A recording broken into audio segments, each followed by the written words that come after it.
I used to say, what if this happens? It's called the language of the poor. What if this happens? And on top of that, if this was to happen, look at the fix I'd be in. I better not try. I could always ace myself out. Then I'll tell you what changed my whole life when I finally discovered it's all risky. The minute you were born, it got risky. If you think trying is risky, wait till they hand you the bill for not trying. If you think investing is risky, wait till you get the tab for not investing. See, it's all risky. Getting married is risky. Having children is risky. Going into business is risky. Investing your money is risky. It's all risky.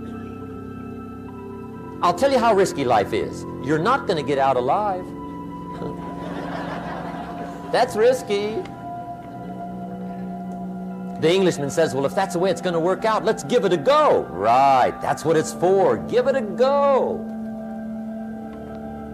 Somebody says, yeah, but I'm looking for safety and security. Fine, then huddle in a corner. We'll cover you with a sheet, bring you 3 meals a day.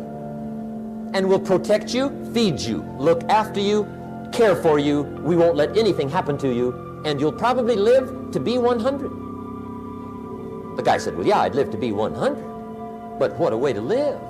Right. What a way to live, safe and secure. Don't ask for security.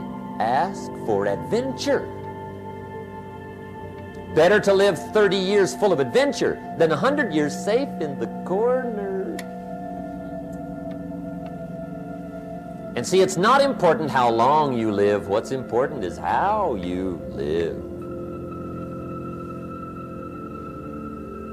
Here's the next attitude disease. We're almost through with this motley list. In fact, we're almost through. Hang on. The next one is pessimism. Pessimism, the deadly disease of always looking on the bad side, the problem side, the difficult side, checking all the reasons why it can't be done. The poor pessimist leads an ugly life. He doesn't try to figure out what's right. He tries to figure out what's wrong. He doesn't look for virtue. He looks for faults. And when he finds them, he's delighted. How ugly. This is the poor guy looks through the window, doesn't see the sunset. He sees the specks on the window.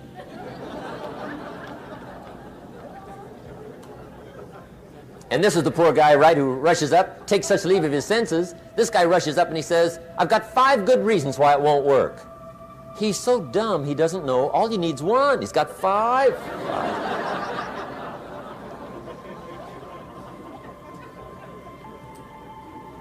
To the pessimist, the glass is always half empty. To the optimist, the glass is half full. Why would the same measure affect people 2 different ways? Answer, it all depends on how you look at it. Our lives are mostly affected by the way we think things are, not the way they are. The way we think they are affects us most. There's a subject we don't have time to get into tonight called better thinking habits. One of the major things Shove taught me when I met him, he said, poor thinking habits keeps most people poor. Not poor working habits. Most people work hard, but they don't think hard. And Shove taught me that the mind is like a factory, a mental factory. And whatever you think about all day long pours ingredients into this mental factory. And that's what builds the economic, social, financial fabric of your life. He quoted me a Bible phrase that says, as you think, so you become. How awesome. When he talked about poor thinking habits, he had me. I used to start the day reading the morning newspaper. I mean, you can believe that or not.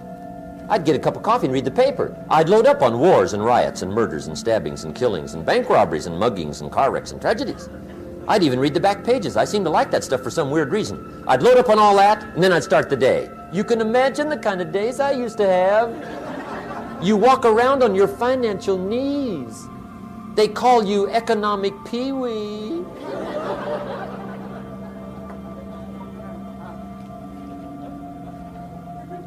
The guy says, I want to be a great leader.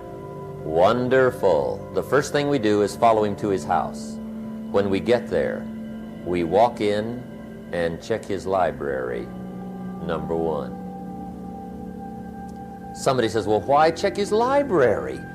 The reason is because what a man reads pours massive ingredients into his mental factory, and the fabric of his life is built from those ingredients.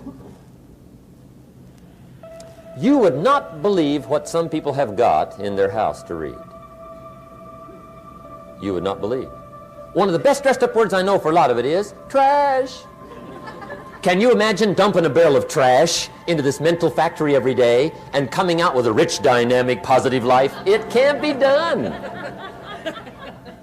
You might as well try making a cake with cement.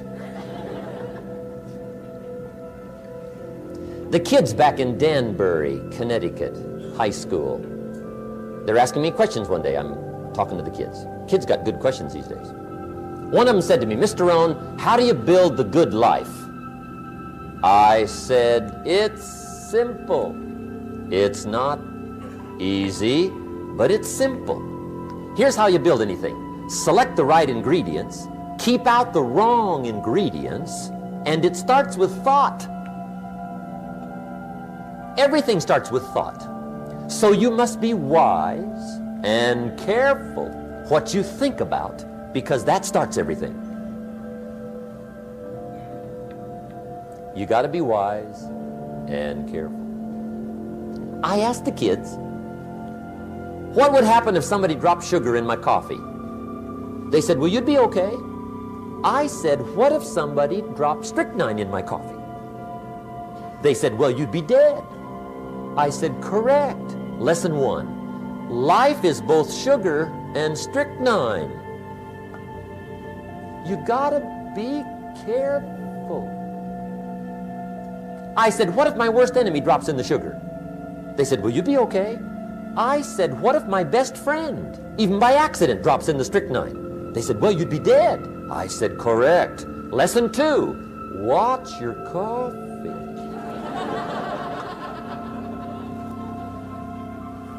You got to be careful. See, it doesn't matter who hands you the bad stuff. It doesn't matter where you get the bad stuff.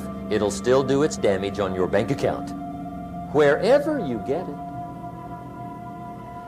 Mr. Schoaf gave me one of the greatest phrases when I first met him when he said, Jim, every day stand guard at the door of your mind. How important. Stand guard at the door of your mind. And you decide what goes into your mental factory. Don't let anybody just dump anything they want to in your mental factory, because you've got to live with the results.